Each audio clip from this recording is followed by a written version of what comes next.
I love doing videos like this because likely you already have everything you need as far as supplies go at home already.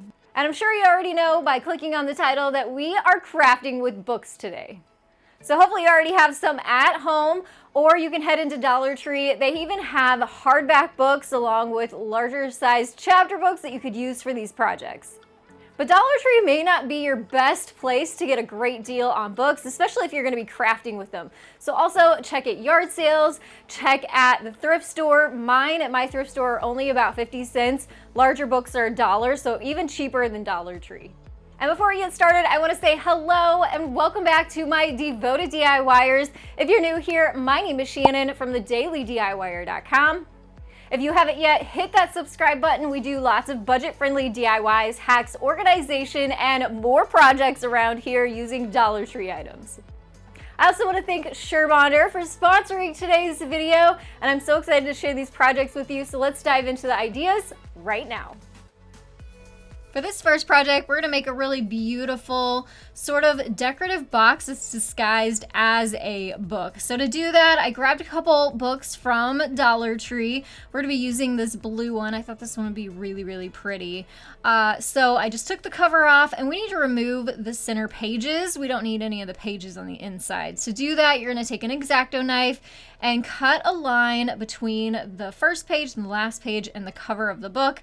And that's basically going to help remove the spine of the book that's all kind of kept together. But set this aside because we're going to be using these pages for more projects coming up. So basically all we have is the outside cover of this book. And now we're going to dress up this book with some decorative scrapbook paper. I'm pretty sure I got this from Hobby Lobby. If it wasn't Hobby Lobby, it was Walmart, whatever it was. It was inexpensive, and I'll try to find it and link it down below if I can, along with all the other products I use in today's video. We're going to start by measuring the inside of the covers of the book, and we're going to cut the scrapbook paper down to that size so we have a nice new decorative look for the inside of this box. To put this box together, we're going to use this glue gun of my dreams, the Lily glue gun by Surebonder. I love the detail tip. It doesn't leak like my old glue guns do. Love the colors, and it takes the smaller glue sticks, which works great for projects like this one. We're going to use it to add the paper to the inside covers of this book. Because of the detail tip, you are able to just kind of add small little dots where you need them, not big globs of glue all over the place.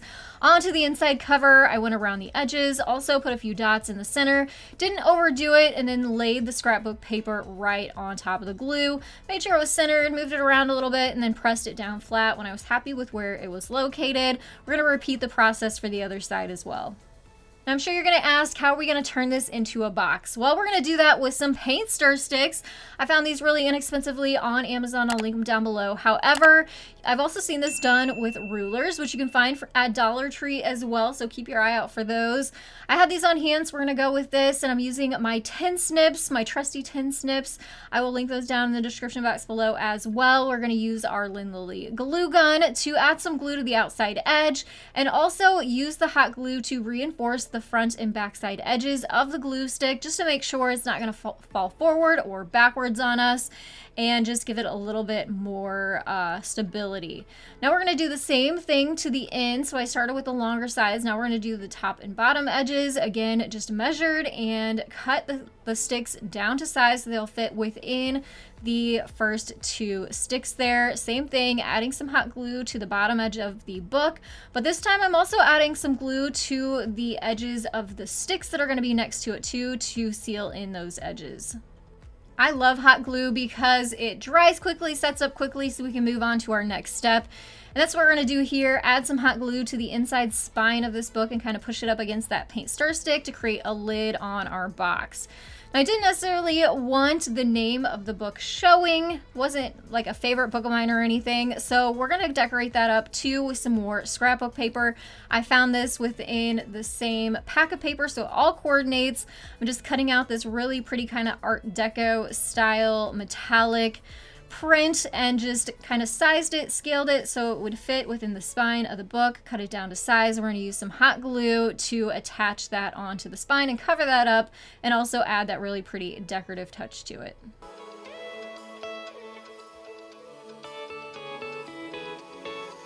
Now, of course, you can decorate this however you want. Do the front if you want, do the sides if you want. But here is the basic idea. We just turned a book into sort of a secret hidden spot where you can store things that are special to you, put it on your desk, and put supplies in there. You can put crafting supplies in there, whatever you want, pictures. But I just thought this was a really fun project, and I hope you give it a try too and make it your own. And then remember, I told you to hold on to those pages that we cut out of the middle of the book because we're going to use them for different projects. Well, this is the first one. We're going to take our X-Acto knife here again, and we're going to cut out some of the pages out of the center of this, and we're going to create a really quick and easy and also super inexpensive table runner. To do that, we're going to take our X-Acto knife and just cut a big section out of the center of the book. And then we're also going to use some decorative edged scissors to decorate the edges up. So we're going to add a decorative edge onto these pages with some decorative paper crafting scissors. I'll link them down below. I used to use these a lot. Did you guys scrapbook? Do you use scrapbook? Do you do paper crafting still? Let me know down in the comments below. I used to use these scissors a ton. I don't so much anymore, so it was fun to get these out and use them for this project. I just added that decorative edge with those scissors along some pages. Depending on how long you want your table runner is going to depend on how many pages you use. Now, to put this table runner together, we're going to take our glue gun, again the Lynn Lilly one from Surebonder here. We're going to lay our pages end to end with the decorative cut sides facing opposite each other, and then we're going to glue these down the center. If you wanted it wider, you could add even more pages to the center as well. Very easy to customize. We're also going to lay this onto the table, and I thought, we're going to add some more decorative edge to the bottom here since my pages didn't quite line up. Easy fix, just trim that right off, and then, like I said, use it for a cute table runner. But you could also do the same kind of idea and turn them into placemats as well. So easy. Use some tea stain to make them look a little bit aged. You could add some crayons to the table and let kids draw on it. So just take this idea and run with it. Now, I say this over and over again, Dollar Tree mason jars are my favorite. Grabbed one from the store while I was there, and also this book from Dollar Tree as well. And when I opened up the book, you can see the inside cover actually has a really pretty print on it. So you don't necessarily have to use just the pages or the outside. Check on the inside cover as well and see if you have a fun print in there. This one definitely did. So we're going to use that to decorate up a mason jar. So unfortunately, the book page was not long enough to go all the way around the perimeter of the mason jar. So we're going to start by cutting it down to size so it's the right height. And then we're going to open up our book again. And luckily, there was the same print on the back page. So I was able to get 2 pages to make this work. And so we're going to cut that out, cut it down to size so it's the same height as the first piece of paper that we cut out. And then we're going to glue those together end to end so it'll wrap all the way around. So there are better glue guns for different projects depending on what you're using them for. In this project, we need a little bit more glue than the traditional project. So I love this one. It's a full-size glue gun, but it still has the detail tip, and it takes the larger sized glue sticks, so you get more outflow of glue, which we're gonna need right now. We're gonna add a little bit of glue to the edge of this piece of paper to elongate it with the other piece of paper that we cut down to size, just to connect them in the center. We're gonna add a little bit more detail and decorativeness to this mason jar. I thought it'd be cute to cut a little heart out of the paper to add a little window. So instead of just hacking up the paper that I just created, we're gonna make a template. So some scrap paper, just cutting a heart out until I was happy with the size and the look of it. And we're gonna take that template and just trace around the edges of it with a pencil. And then we will cut that out with an X-Acto knife.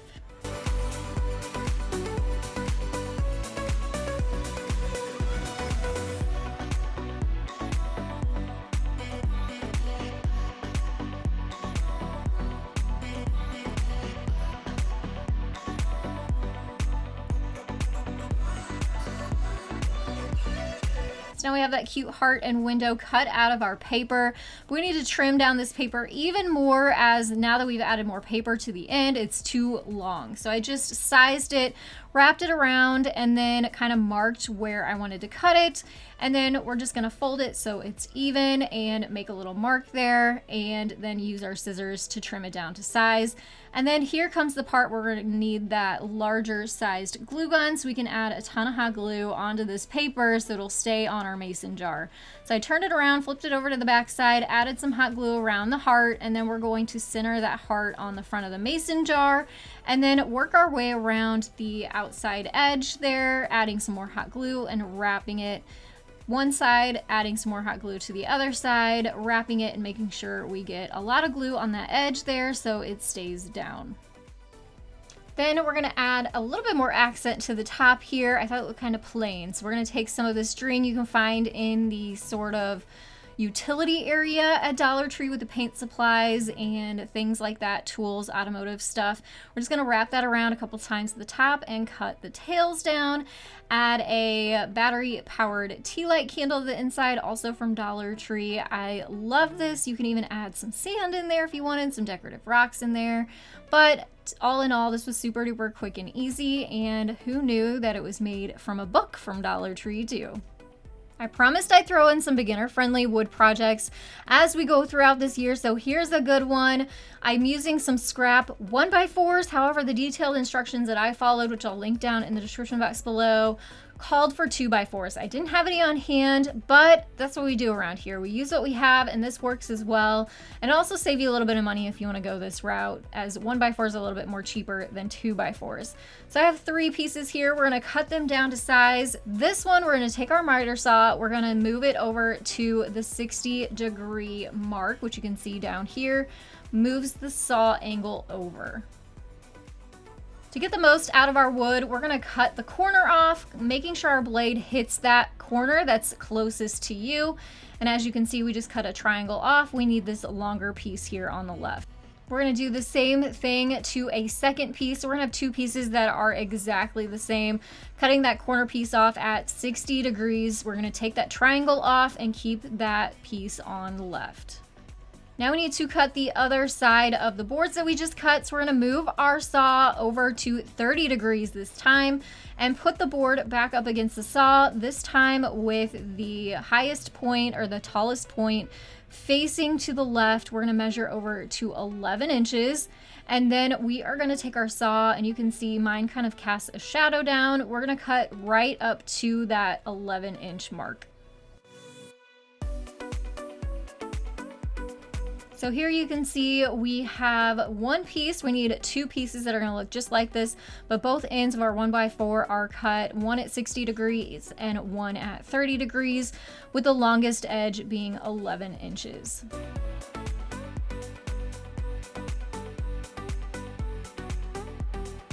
Now we need to make sure both of these pieces are exactly the same. If they're not, then now's a great time to go back and make any adjustments. And they're basically going to line up like this in a triangle pattern. For our third piece of 1x4, we're gonna line this up, actually set it on its side versus flat against the saw. So we get this angle, the shorter angle going off on the edge. Now we're gonna take this piece over and we're gonna do some mock-ups. So we're gonna put our triangle onto the wood, and you can see here it basically just has a continuation angle from the top of the triangle all the way down to the bottom. So we're gonna line this up on the edge, make a mark on the opposite side. So now we know exactly where we need to cut for the next mark. So we're gonna adjust this over again to 30 inches, just the opposite way. Set your board up tall instead of flat, and then cut your 30 degrees on the other side. Just mentioning here, make sure safety always first. Have your safety glasses on. Keep your hands out of anywhere where there is the safety area on your saw, and this is what our board looks like. We're going to take all 3 of those pieces over and sand them smooth. Make sure to get all the edges and the fronts and backs before we start building this. And then here we have all of our pieces. I also have this awesome Surebonder silicone mat. You know I'm obsessed with silicone mats. I love them because you can get glue on them, paint on them. They protect your work surface. You can go back and wash it off, rinse it off, and use them over and over again. SureBonders actually has this really cool feature of having a ruler on two sides of it, which is really handy for when you're creating projects. Next, we're going to be using a SureBonder glue gun here, and also some of their wood sticks. Yes, they have all kinds of different glue sticks to choose from. I love that they have wood glue because that is going to make this process of building it so much easier. So of course you could use brad nails, you could use regular wood glue, but why wouldn't you try hot glue for this? I use hot glue for everything, even sewing. SureBonder has fabric glue sticks, which I preach all the time. If you're not a sewer, that is the way to go. Well, now we have some hot wood glue that we can use in place of using other things, which I love because, again, since it's hot glue, it cools quickly, sets up quickly, so we can move on with our project. So I put my triangle together, and then I'm just gluing the triangle to the top of that last board. So at this point, I didn't even mention, you're probably like, what in the world is she making? We are making a really cool book holder, but we want to make it cute too. We don't just want it to look like a triangle. So we're going to faux stain this. I love this technique. I use traditional burnt umber acrylic paint by Americana, and I use that as a wood stain versus using regular stain because it dries quicker. And it still gives you that sort of see-through look. So you can see the wood grain still coming out. I also wanted to show you how quick and easy it is to clean off these silicone mats. You can take it to your sink, or I just use a spray and paper towel and spray it and wipe it off. Works just as good, and it's a little bit less messy that way. So here is our book stand, and this is a Dollar Tree book, not one I'm necessarily reading, but just wanted to show you how this works. You set your book on top instead of using a traditional bookmark, and it saves your place. And then on the inside you can take your glasses and they rest right on the inside of that smaller triangle. How cool is this? So it looks kind of like a piece of art, but it's actually really functional. I love it. Make it your own, paint it, stain a different color, add some words to it. That would be cute too. Now going back to a decorative element and using those book pages for a craft, we're going to grab a picture frame from Dollar Tree. They have so many different ones to choose from. I love this one with the gold frame because it also had a really pretty mat in it, which adds a little bit more glitz and glam. And we're going to take a book page here. I just cut it down to 4x6, which fits within that picture frame. Took a fine tipped black marker, created some leaf outlines, and filled that in with a brush marker here to give it a little bit of color and decorate it. And you could even print on these book pages if you didn't want to draw your own design. You could print on it and then cut it out, whatever you want to do here. But this was super quick and easy. We're going to open up our picture frame, which the little, I don't know what they are, like foam pieces came out. So I used my hot glue, glued those back in before using a little bit of glue to also affix the picture to the inside there so it would stay, put the frame back together. Couldn't have been quicker, couldn't have been easier. And also love that you can kind of switch this out if you wanted to for different holidays and seasons or pictures that you have. But look how beautiful this is. So inexpensive and easy, and still has a classy high-end look.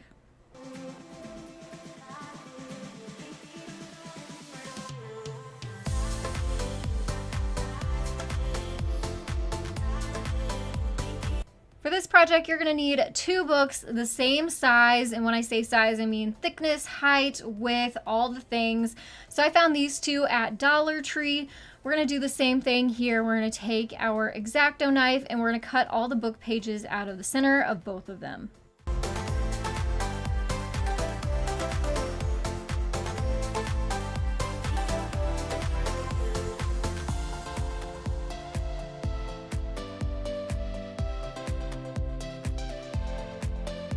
So here they are, ready to go, and we're going to glue these together to create a vase, or more, I guess, of a vase surround. So we're going to take our hot glue gun and we're going to attach the corners on both sides.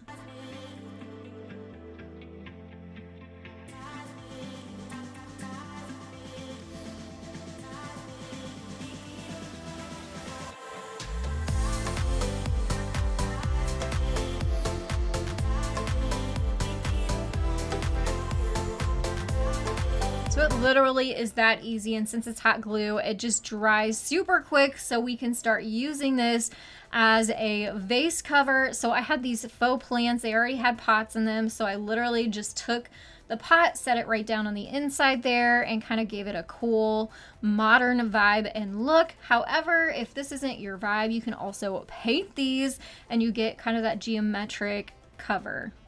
I will make sure to link all the products that I used down in the description box below to make it easier for you to find, along with all the glue guns that I used from SureBonder today. And I would appreciate it so much if you would hit that thumbs up button and subscribe if you haven't yet. Hit that bell and select all so you never miss a budget-friendly video from the Daily DIYer channel. If you're looking for more budget-friendly DIYs and ideas, I will have some more popping up on your screen you can head over and check out next. I want to thank you all so much for joining me today, and I will see you in the next one. Have a creative day.